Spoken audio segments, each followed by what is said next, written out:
Isang maganda at mapagpalang araw po ng Biyernes sa inyong lahat mga kapatid. Ngayon po ang ikalawang araw sa buwan ng February at unang Biyernes sa kasalukuyang buwan, kung kaya't araw ng debosyon sa mahal na puso ni Jesus.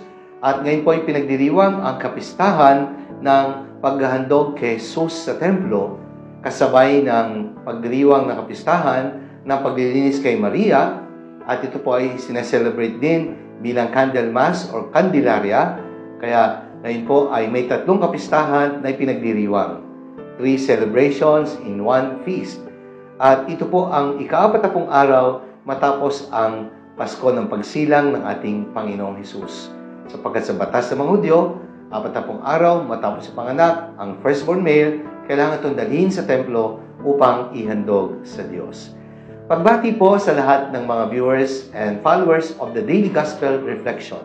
Binabati ko din po ang mga deboto ni San Antonio ng Padua at ang lahat ng mga devotees ng mahal na puso ng ating Panginoong Hesus at ang lahat po ng mga supporters, mga benefactors ng National Shrine of San Antonio ng Padua. Maraming salamat po sa inyong kagandahang loob at sa walang sawang pagtulong sa amin. Ang Diyos na po ang bahalang gumanti sa inyong kabutihan. Welcome po muli sa ating Daily Gospel Reflection. Sama-sama po nating pagnilayan ang mga salita ng Diyos mula sa mabuting balita.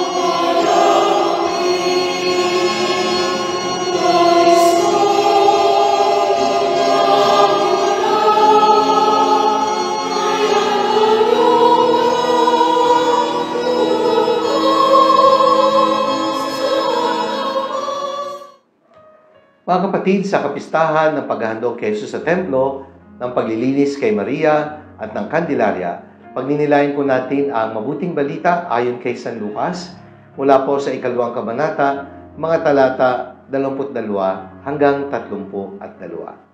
Ang title po ng pagninilay, sinabi ko na po kanina, 3 celebrations in one feast. Ang una, the Feast of the Presentation of the Lord.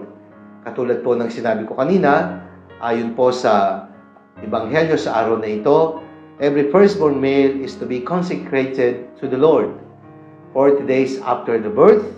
Ang sabi po sa Exodus chapter 13 verse 1, consecrate to me every firstborn that opens the womb among the Israelites, both of man and beast, for it belongs to me. Kaya meron tayong kapistahan ng paghahandog kay Jesus sa templo. Ang pangalawa po, the Feast of the Purification of Mary.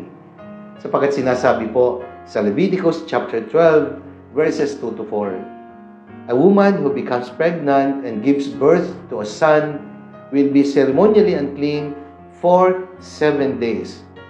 And just as she is unclean during her monthly period, on the 8th day, the boy is to be circumcised. And the woman must wait 33 days to be purified from her bleeding. So 7 days plus 33 days, 40 days. She must not touch anything sacred or go to the sanctuary until the days of her purification are over. Kaya 40 days after giving birth to Jesus, dapat pumunta rin si Maria for the rite of cleansing and purification. At si Jesus naman, ihahandog sa templo. Ang pangatlo po ay yung Candelaria, Candle Mass. Sinabi po ni Simeon sa Ebanghelyo, a light to the revelation of the Gentiles and the glory of thy people Israel. This light is the inspiration for the celebration with candles. Kaya nga nagkakaroon po ng pagbibidisyon ng mga kandila sa may pintuan ng simbahan bago magsimula ang misa. And during the early years of Christianity, people would place their candles outside the church in order to be blessed. Then they would carry them in a procession to the church in order to imitate the appearance of Jesus in the temple. Na siya naman talagang ilaw ng sanlibutan. At meron pong 4 na aral na itinuturo ang ating pagdiriwang. Una, ang Diyos po ay tapat. The Gospel reading and the celebration speaks about God's fidelity. God's faithfulness means that God will always do what He said and fulfill what He has promised. God's faithfulness is stronger than our unfaithfulness and our infidelities. Sabi po ni Pope Francis, because His love, His mercy is always stronger than our sins. Pangalawa, inilalarawan po ang pagiging masunurin ni Jesus at Maria sa batas na itinadhana ng reliyon. Ang paghahandog kay Jesus sa templo ay batas na hinihingi ng reliyon. Ang paglilinis kay Maria ay batas din na hinihingi ng reliyon. Jesus did not need to be offered and presented to God because He Himself was God. And Mary did not need to go to the temple for purification because she was undefiled. Kaya nga meron nga tayong Immaculate Mary. Meron tayong Immaculate Conception. Hindi nabahiran ng karumihan ng kasalanan si Maria, kaya hindi niya kailangan ng paglilinis. Pero dahil may batas na dapat sundin, si Maria po at si Jesus ay sumunod. Everything was done and accomplished in the context of their respect and humble obedience to the law of religion. At pangatlo, tinuturo po sa atin that a person who truly loves God is willing to wait. Kaya nga po si Simeon, naghintay ng matagal na panahon sapagkat siya po ay tumanggap ng mensahe mula sa Diyos na hindi siya mamamatay hanggat hindi niya nakikita sa pamagitan ng kanyang mga mata ang pagdating ng Mesiyas. As we say, true love waits. Because waiting is a sign of true love and patience. Anyone can say, I love you, but not everyone can wait to prove that his words are true.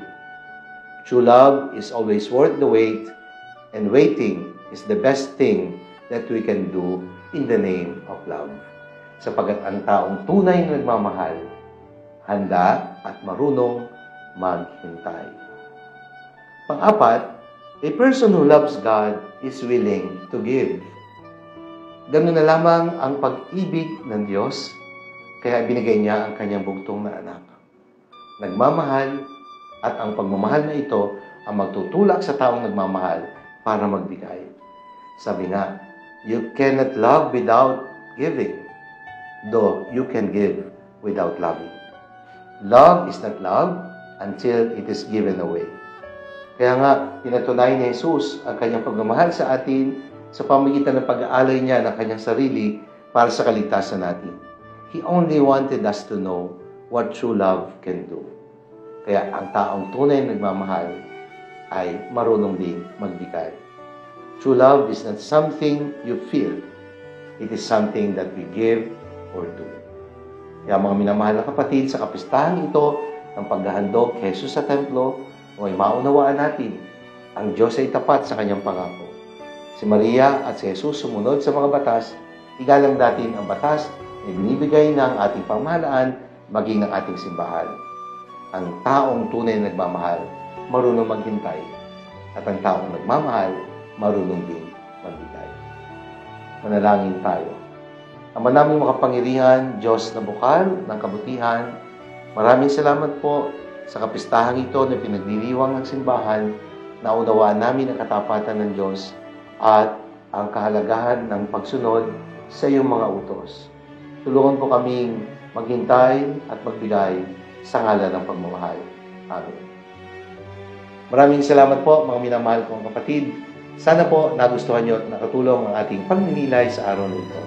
Sakaling nagustuhan po ninyo at nakatulong, i-like po ninyo at i-share. Ibahagi natin ang mensahe ng salita ng Diyos sa ating mga mahal sa buhay, mga kakilala at mga kaibigan. Let us begin evangelizing at home, and let us fill the world with the message and power of God's words. Muli po, maraming salamat at pagpalain tayo mga Panginoon Diyos, Ama, Anak, at Espiritu Santo. Amen.